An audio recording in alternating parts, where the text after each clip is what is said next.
Lideramos el camino de la opinión pública y buscamos que la cultura del debate alcance consensos y soluciones a los problemas de nuestro país.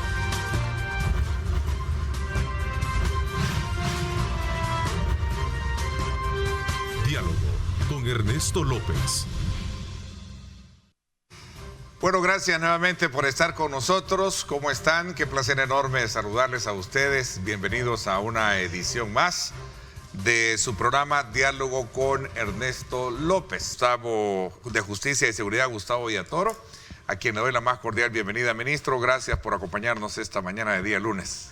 Hola Ernesto, buenos días a todos. Es un placer estar aquí contigo. Muchísimas gracias. Me imagino, ministro, que usted estuvo atento de dos importantes eventos. El surfing, ¿verdad? Que también está muy interesante ver esa participación de países en la competencia de esos surfistas y sobre todo también de la buena organización que hay ahí en esa parte del torneo, aunque se generaron ciertas, digamos, polémicas alrededor del tema de la seguridad y el cierre de unos negocios, y también, sin duda alguna, el tema del Estadio Cuscatlán, que fue un espectáculo muy bonito, ¿no? Sí, efectivamente, Ernesto, tal como tú lo mencionas, el día de ayer pues tuvimos dos eventos. Uno que, como ya sabemos, es de talla mundial y que pues a nosotros como Ministerio de Justicia y Seguridad, en conjunto con la policía, el ejército, viceministerio de Transporte, etcétera, etcétera, nos toca pues coordinar los diferentes anillos de seguridad y naturalmente el anillo 1, que es donde se desarrolla el evento, y el anillo 2, que es el próximo cercano, pues nos tocan aplicar protocolos para un evento de talla mundial y que pues ha generado algún tipo de polémica ahí con los restauranteros. Pero ya se aclaró que están abiertos los negocios, ¿verdad? Sí, para que puedan asistir los turistas, ¿no? Los negocios están abiertos, Ernesto. Aquí el tema son esos protocolos, ¿verdad? Tenemos que verificar a ciertas horas, ¿verdad? Porque naturalmente pues tenemos que darle todo el entorno a estos deportistas. Pero gracias a Dios, pues, mediante el diálogo y todo ya se logró coordinar. Ok, tenemos un plan del control territorial, que es una de las estrategias que se plantean número 1 dentro del gobierno y que ahora en este nuevo horizonte legislativo, desde luego, se percibe que se va a tener mayor apoyo a partir de tener una bancada mayoritaria. Sí, bueno, efectivamente, vamos a 2 años ya de gobierno. Naturalmente en el ambiente de justicia y seguridad, pues comandar por parte del presidente es el plan control territorial, que como ya lo hemos dicho, es un plan que dista mucho y difiere mucho de los planes en los 30 años anteriores, porque no solo es un componente represivo, sino que también es un componente de oportunidades, un componente de reinserción social. Estamos llegando en la parte de oportunidades a las comunidades.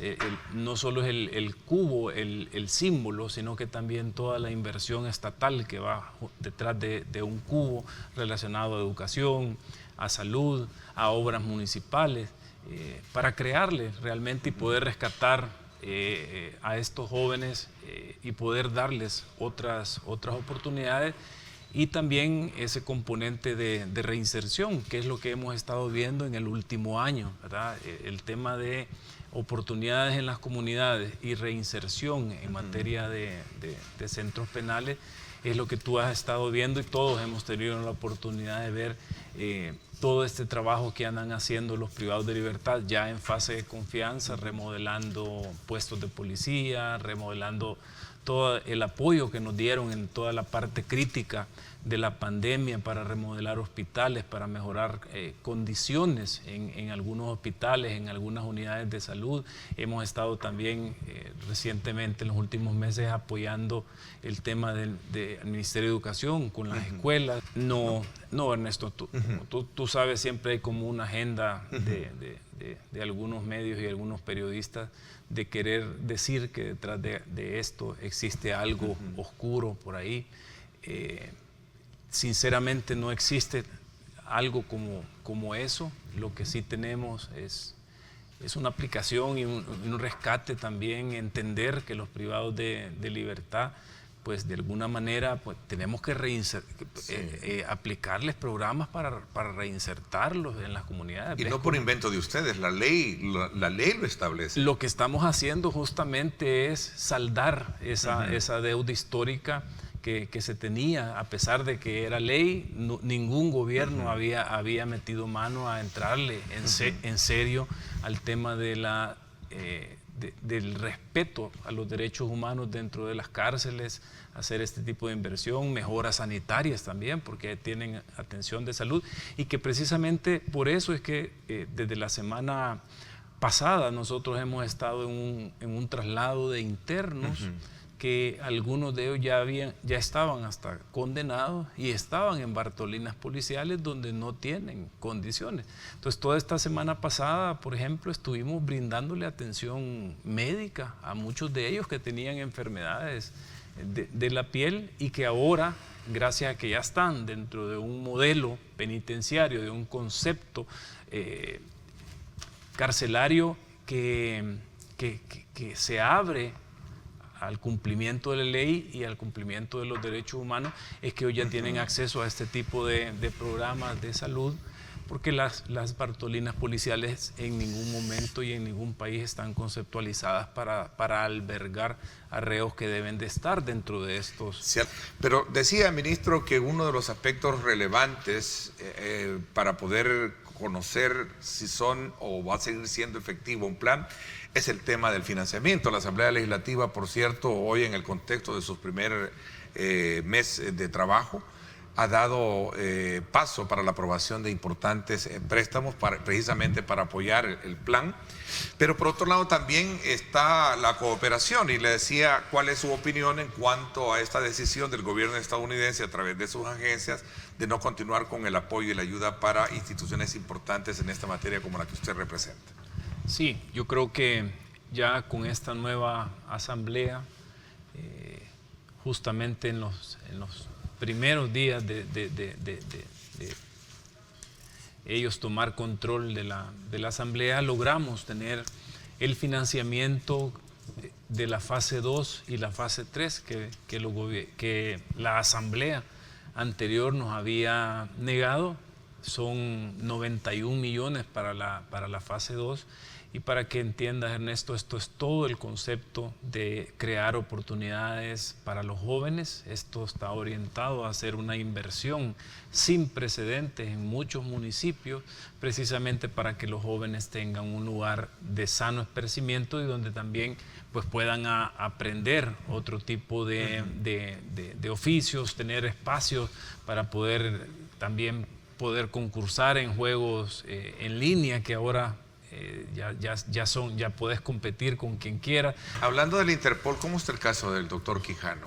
¿Ya hay una petición de un tribunal? ¿Cómo se está? ¿Qué curso lleva? Está en el proceso de Interpol. Ya no es un proceso nuestro. Okay. Ya nosotros como país, como regional de Interpol, ya hicimos el requerimiento y estamos a la espera. Ya eso está en otra área entonces. Ya está fuera de nuestra competencia. Antes de finalizar, ¿por qué hay tanto hermetismo y secretismo, dicen algunos, en el tema de Chalchuapa, ministro? No es ningún tipo de hermetismo ni secretismo, Ernesto. Lo que pasa que detrás de las exhumaciones hay protocolos científicos que se deben de seguir. Por ejemplo, imagínate que nosotros desde el más o menos jueves, si no me equivoco, estamos ya tenemos ubicados otros posibles cuerpos más, porque no sabemos cuántas personas hay, y estamos ya en esta fase, en el muestreo de los familiares, contra el muestreo del trabajo que ya hace Medicina Legal con los restos de las personas encontradas Este ahí. valor de criterio, perdón, este término de criterio que la Fiscalía le dio a él, ¿está dando resultados para poder llegar más allá de donde se puede ver el caso, ministro? No, Ernesto, y te quiero aclarar, Sí. no se le ha dado criterio de oportunidad por los delitos que él cometió, ¿ya? Es una figura que hay ahí en la ley que si yo quiero que él sirva para declarar en contra de los demás que le encargaban o que le llevaba persona muerta, entonces la figura para convertir una confesión judicial en declaración para que me sirva para elemento probatorio contra los otros es el criterio, hace ese cambio, pero es para esos casos donde él no cometió. En todos los que nosotros tenemos y toda la evidencia que estamos encontrando, ahorita como mínimo son 100 años, pero te aseguro que vamos a romper el récord de condena en años con esta persona. Bueno, como les decía, vamos a la segunda parte del programa y vamos a darle seguimiento al tema que veníamos conversando en la primera parte con el ministro de Justicia y Seguridad.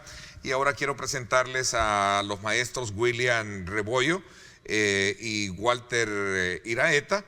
Ambos trabajan dentro del Observatorio de Políticas Públicas administrado por la Facultad de Ciencias Jurídicas de la Universidad Francisco Gavidia. Así es que esta mañana vamos a conocer un recién estudio sobre la violencia en El Salvador que desarrolló esta universidad. Quiero darles la más cordial bienvenida. A ver, comienzo con saludando a William Rebollo. Bienvenido, maestro. Buenos días, mucho gusto estar compartiendo con usted y con la audiencia esta mañana. Pues venimos a presentarles los resultados de un estudio sobre un mapeo de violencia social en El Salvador que arroja datos muy interesantes y sobre todo una nueva perspectiva, algo que tiene de novedoso es esa visión con un enfoque territorial. Qué interesante también. Maestro Walter Iraeta, gracias por acompañarnos. Muchísimas gracias por la cordial bienvenida. Es un gusto estar con ustedes y precisamente compartir los principales resultados obtenidos de este estudio, que es un aporte de la academia a la sociedad. Muchas gracias. Muy esclarecedor. Fíjense bien, lo que tenemos en el transcurso del 2011 al 2020, 10 años, es que hubo 36.363 personas fallecidas por violencia homicida. El 90% de esos homicidios fueron contra hombres y el 10% restante contra mujeres. Esto nos da una caracterización del homicidio en el país. El 75% de todos los homicidios que ocurrieron en este periodo fue con armas de fuego. Así que a la hora de analizar precisamente la problemática de la violencia, es importante colocarle un rostro, sí, como usualmente se suele hacer cuando se analizan estas problemáticas, pero los actores involucrados vemos que va más allá de las pandillas, porque hay un tema de armas de fuego también implícito en esta problemática, y es importante también analizarlo. Vemos que el año 2015, de toda esta década, fue el año más violento prácticamente en la historia de El Salvador. Fue una tasa de 103 por cada 100.000 habitantes. Ya de por sí, hablar de una tasa de 10 por cada 100.000 se considera una cuestión epidémica. Estamos muy por encima de ese umbral. Pero lo que vemos también es que la tasa de homicidios de hombres siempre es muy, muy superior. Desde el 2015 hasta el año 2020 ha habido una caída constante o una tendencia muy marcada. Entre el 2015 y el 2020, la tasa de homicidios cayó un 80.9%. Eso, digamos, ¿Esto es positivo entonces y concuerda un poco con lo que oficialmente se puede conocer?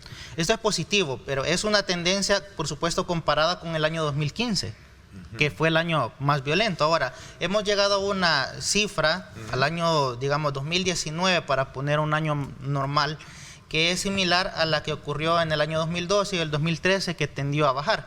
2020 sabemos que fue un año atípico, así que la cifra de homicidios va a bajar. Tenemos que esperar si en el año 2021 esta tendencia sigue a la baja.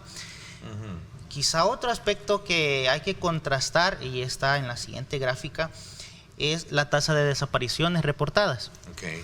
La tasa de desapariciones reportadas. ¿Qué coincide esto? Este es un elemento importante porque es lo que estaba hablando, ¿no? Con el ministro. Exactamente, porque Lo que vemos es que entre el 2014 y el 2017 hubo una pequeña tendencia a la baja, pero en el 2018 la tasa de homicidios aumentó un 46% prácticamente en comparación con el 2017.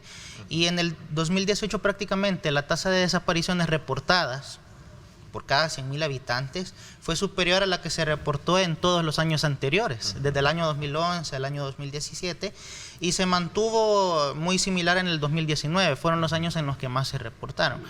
En el 2020 lo que vimos siempre, un año atípico, la tasa de desapariciones reportadas bajó un 36.1%. Eso digamos que es positivo, pero hay que recalcar y contextualizar que fue un año atípico el 2020 debido a la pandemia y las condiciones que impuso. Así que hay que ver precisamente el año 2021 si la tendencia volverá a subir y se estabilizará o qué es lo que ocurrirá. Así que en el periodo del 2011 al 2020 hubo un total de 17.241 desapariciones reportadas. Que ustedes han elaborado y que sin duda alguna cuenta con ese respaldo del Observatorio de Políticas Públicas de la Universidad Francisco Gavidia. Sí, quizás algo muy importante, que como comentábamos, el tema de los datos. Habría que generar mayor confianza en la población de manera que pueda acercarse a las instancias pertinentes a denunciar los hechos de violencia social. También creo que es importante dotar a las instituciones de los equipos necesarios para poder registrar estos datos, que tengan sus equipos de computadora, bases de datos, sistemas de fácil uso para poder hacer todo este registro. Es importante que también las bases de datos cuenten con categorías y puedan también fácilmente ingresar estos hechos de violencia para llevar un mejor control y monitoreo del fenómeno. Ahora bien, para abordar el tema de la violencia social a nivel municipal, como ya mencionábamos, hemos hecho un estudio comparativo para identificar las dinámicas que inciden en estos fenómenos de violencia, que próximamente les estaremos presentando ese estudio, pero adelantando un poco algunos de los elementos que podemos ver que ayudan o apoyan a que los fenómenos de violencia se reduzcan, es el hecho de la cohesión social. Hemos identificado que en aquellos municipios donde hay menores índices de violencia, hay un mayor tejido social, una mayor estructura de las comunidades en torno a la comunicación y a la misma vivencia que tienen las comunidades. Entonces eso facilita también controlar y disminuir los fenómenos de violencia social. A ver, Walter, toda esta información es básica, sin duda alguna, para poder tenerla de primera mano. Decía y hacía la reflexión de que en el intercambio de programas se presentó uno al ministro de Justicia. ¿Qué alcance puede tener esta información si queremos verlo como una especie de carta de vuelo para poder seguir atendiendo este fenómeno que es una de las grandes prioridades del gobierno, como lo decía el ministro? Sí, mira, lo importante en primer lugar es que da herramientas como para saber por dónde apretar la tuerca, si lo queremos decir así. No es lo mismo brindarle atención a la prevención del homicidio que al homicidio de mujeres, porque se concentra en municipios totalmente diferentes. Entonces lo que nos está diciendo es que en algunos casos, por ejemplo, el homicidio tiene que concentrarse en determinados municipios, siempre estando pendiente de que pueda trasladarse el fenómeno. Pero nos está diciendo que en el caso de los homicidios de mujeres, por ejemplo, tiene que concentrarse en algunos municipios que usualmente no aparecen en algunas estadísticas. Por ejemplo, el homicidio de mujeres ha tendido a ser mayor durante toda esta década en municipios como Comoacarán, que está en San Miguel, en Tenancingo, Cuscatlán, en San Matías La Libertad, Ereguayquín, Usulután, que no aparecen usualmente en las tasas generales de homicidios. ¿Para qué sirve precisamente ese tipo de mapeo? Bueno, para saber que hay una concentración en determinados lugares y hay que prestarles especial atención y de manera oportuna. Eso es importante en un primer término. Aquí estoy examinando las redes y nuestros televidentes son de la idea de que en el tema de las desapariciones es una cuestión bien compleja, sobre todo por las modalidades que se han logrado plantear en el debate que hasta este momento se tiene. Quiero agradecerles el que me hayan permitido conocer este mapeo de violencia social en el país en el periodo 2011-2019, partiendo de que son ¿cuántos? prácticamente 10 años de estudios los que se han hecho, es decir, con información para estos 10 años, ¿no? Sí. Y que nos va a permitir, desde luego, ser un insumo importante también para nosotros. Vaya la felicitación para la Universidad Francisco Gavidia, a ustedes que están también. Walter, tú eres el responsable de este documento, y también gracias, William, por acompañarnos esta mañana. Les agradezco que hayan aceptado la invitación. Muchas gracias, pues quedamos a la orden para toda la ciudadanía y también aquellos actores e instituciones que quieran conocer más de este estudio. Pueden solicitarnos el ejemplar digital al correo observatoriopp@ufg.edu.sb. Y igualmente nos ponemos a disposición también de las autoridades, del ministro de Seguridad, para poder profundizar acerca de este estudio y también otros que estamos desarrollando en materia de seguridad. Ok, gracias, Walter. Muchísimas gracias por el espacio. Este es un aporte precisamente de la academia que tratamos de impulsar precisamente mediante la investigación, que sirva para resolver o abordar algunas problemáticas sociales importantes como esta. Muchísimas gracias. Bueno, gracias a ustedes. Queremos, desde luego, como siempre, agradecerles el acompañamiento hacia nuestro programa.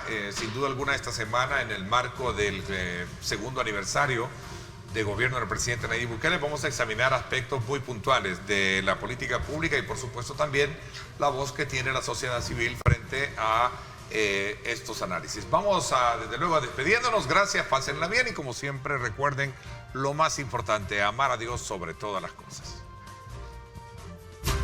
Lideramos el camino de la opinión pública y buscamos que la cultura del debate alcance consensos y soluciones a los problemas de nuestro país.